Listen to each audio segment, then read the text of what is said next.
മുന്നേ നമ്മൾ പോസ്റ്റ് ചെയ്തപ്പോൾ 33 ലക്ഷം ആൾ കണ്ട മധുരമുള്ള മുളക് ചമ്മന്തിയുടെ വീഡിയോ കേട്ടോ. ഒന്നും കൂടെ നോക്കാം അത് എങ്ങനെ ഉണ്ടാക്കുക എന്നുള്ളത്. ഒരു പാൻ അടുപ്പത്ത് വെച്ച് ചൂടായിട്ട് വരുമ്പോഴേക്കും നല്ല ശുദ്ധമായ വെളിച്ചെണ്ണ ഒഴിച്ചു കൊടുക്കുക. ഈ വെളിച്ചെണ്ണ ചൂടായി വരുമ്പോഴേക്കും ഒരു 15 കാശ്മീരി ചില്ലിയാണ്ട് ചേർത്ത് കൊടുക്കട്ടോ. എന്നിട്ട് അതൊന്ന് പൊരിഞ്ഞു വരുമ്പോൾ അതിങ്ങോട്ട് വറുത്ത് കോരി മാറ്റി വെക്കുക. എന്നിട്ട് അതേ വെളിച്ചെണ്ണയ്ക്ക് ഒരു 15 ചെറിയുള്ളും ഒരു 10 അല്ലി വെളുത്തുള്ളിയും കൂടെ ഇട്ടിട്ട് ഒന്നങ്ങോട്ട് ഇളക്കി യോജിപ്പിച്ചിട്ട് ഒന്നിങ്ങോട്ട് വാട്ടിയെടുക്കുക. നന്നായിട്ട് വേവൊന്നും വേണ്ട കേട്ടോ. ഒന്നിങ്ങോട്ട് വാട്ടി എടുത്തിട്ട് അവിടെ അങ്ങോട്ട് മാറ്റി വെക്കുക. വാട്ടിയെടുത്തിട്ട് കോരിയിട്ട് അവിടെ വെക്കുക കേട്ടോ. എന്നിട്ട് അധികം ഇതാ പൊരിച്ചെടുത്ത കാശ്മീരി ചില്ലി, വാട്ടിയെടുത്ത ഉള്ളി, ഒരു 100 ഗ്രാം ശർക്കര ഉണ്ട്, ഒരു നാരങ്ങ വലുപ്പത്തിലുള്ള വാളംപുളി ഉണ്ട്, പാകത്തിന് ഉപ്പുണ്ട്.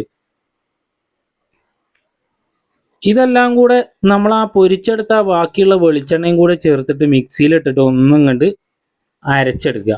നന്നായിട്ട് അരയണ്ട കേട്ടോ. ആ മുളകിൻ്റെ കുരുവൊക്കെ അങ്ങനെ കിടന്നോട്ടെ. എന്നിട്ട് ഇതിലേക്ക് നമ്മൾ വിനാഗിരി ഒഴിച്ചു കൊടുക്കട്ടെ. ഒരല്പം വിനാഗിരി, അതായത് ഒരു 4 ടേബിൾ സ്പൂണോളം വിനാഗിരി ഒഴിച്ചിട്ടുണ്ട്.